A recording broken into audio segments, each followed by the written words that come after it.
I was very grateful to meet Shubha Mudgal ji, who knew my husband really well, and he introduced me to her. And she was, she is actually. Not that I'm particularly fond of this expression, using this expression so much, but she's really a cool person. So when I went to her, she didn't even bat an eyelid. She said, "Ha, aa jao."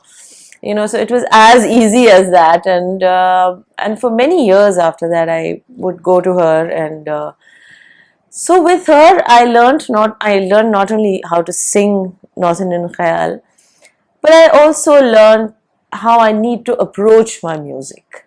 And that I feel is really something that defines my music. Uh, for Shubhaji, for example, a rag is not just a rag, there is a whole context to the rag. A bandish is not just a bandish, there's a whole context to the bandish or the song.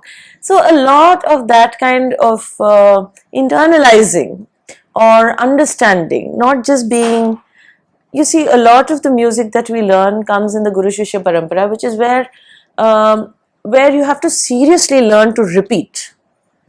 But it's not rote memorizing, unlike what you do in a CBSE curriculum. You have to understand and repeat.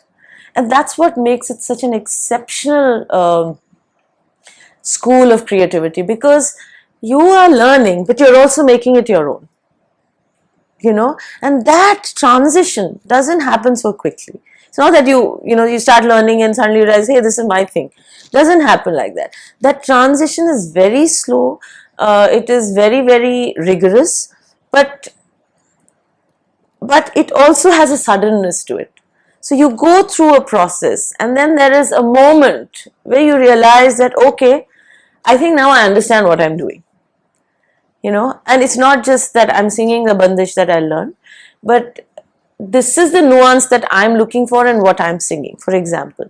So that journey in any musician's life is very important, and to be able to and for me it was very important to look at it as a journey, to look at it as a process, and it brought me closer not only to the music but also a whole lot of other things. And I would say most importantly, on that account, would be lyrics. And I think I find what really excites me is how I combine the lyric with the music.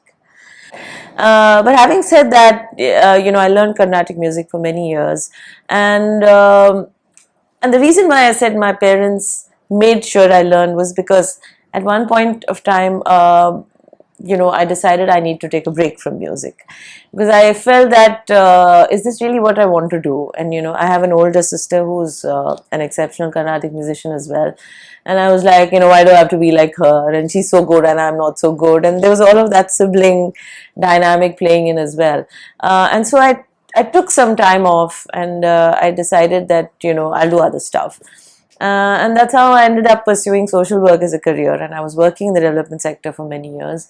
And one of the things that I ended up doing, which in a strange way I feel that it kind of defined it, it underscored my my calling, that when I was working in it was a tribal area in Western Madhya Pradesh, and I went there to join an NGO which was doing work on labor, land rights, forest rights, all of that. And here I find myself documenting the oral history of, the community. And again, I'm drawn to the songs that the people were singing, and I learned several of those songs.